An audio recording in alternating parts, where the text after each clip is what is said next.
পবিত্র রমজানকে সামনে রেখে নিত্য প্রয়োজনীয় পণ্যের দাম নিয়ন্ত্রণ ও বাজার স্থিতিশীল রাখতে ভোক্তা অধিকার সংরক্ষণ অধিদপ্তর অভিযান চালিয়েছে রংপুর সিটি বাজারে। এ সময় বিভিন্ন অনিয়মের দায়ে ৬টি প্রতিষ্ঠানকে মোট ২১,০০০ টাকা জরিমানা করেছে ভোক্তা অধিকার। রমজান মাসে সাধারণ মানুষের ক্রয় ক্ষমতার মধ্যে বাজার দর রাখতে নিয়মিত তদারকির অংশ হিসাবে রংপুর সিটি বাজারে এই অভিযান পরিচালনা করা হয়। অভিযানে ফল, মাছ, মুরগি এবং বিভিন্ন ভ্যারাইটিজ স্টোরে মূল্য তালিকা, পণ্যের মান এবং সংরক্ষণ পদ্ধতি যাচাই করা হয়। অনিয়মের প্রমাণ পাওয়ায় সতর্কতামূলক ব্যবস্থা হিসেবে ৬টি দোকানকে মোট ২১,০০০ টাকা জরিমানা করা হয়েছে। একই সাথে ব্যবসায়ীদের সরকার নির্ধারিত নিয়ম মেনে পণ্য বিক্রির নির্দেশনা দেওয়া হয়।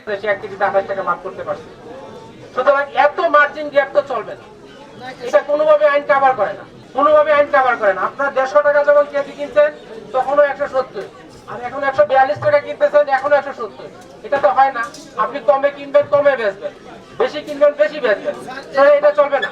অভিযান পরিচালনাকালে নকল তালমিস্ত্রি সহ কয়েকটি পণ্যে অসঙ্গতি ধরা পড়ে। তাৎক্ষণিকভাবে এসব অনিয়মের বিরুদ্ধে ব্যবস্থা গ্রহণ করেন ভোক্তা অধিদপ্তরের কর্মকর্তারা। আজকে আমাদের দেখার ইস্যু ছিল ফলের বাজার। ফলের বাজারে আমরা কিছু অনিয়ম পেয়েছি, কিছু মূল্য বেশি নেওয়ার তথ্য প্রমাণ আমরা পেয়েছি, সেই জন্য আমরা সেখানে অর্থদণ্ড করেছি। এবং মুরগির বাজারেও আমরা দেখেছি সেখানেও মূল্য বেশি নেওয়ার প্রবণতা ছিল। মাছের বাজারে রঙিন লাইট ব্যবহার করা হচ্ছে কিনা সেটা আমরা দেখেছি। পাশাপাশি এখানে মুদির দোকানে মূল্য তালিকা দেওয়া হচ্ছে কিনা এবং যৌক্তিক মূল্যে পণ্য বিক্রি হচ্ছে কিনা সেটিও আমরা দেখেছি। তো যা দেখলাম সেখানে কিছু অ্যানোমালি ছিল, যার জন্য আমরা ৬টি প্রতিষ্ঠানে ২১,০০০ টাকা অর্থদণ্ড করেছি। এবং একটি প্রতিষ্ঠানে আমরা দেখলাম যে দুলাল চন্দ্রের তাল মিস্ত্রি বিক্রি হচ্ছে, যেটি নকল ছিল।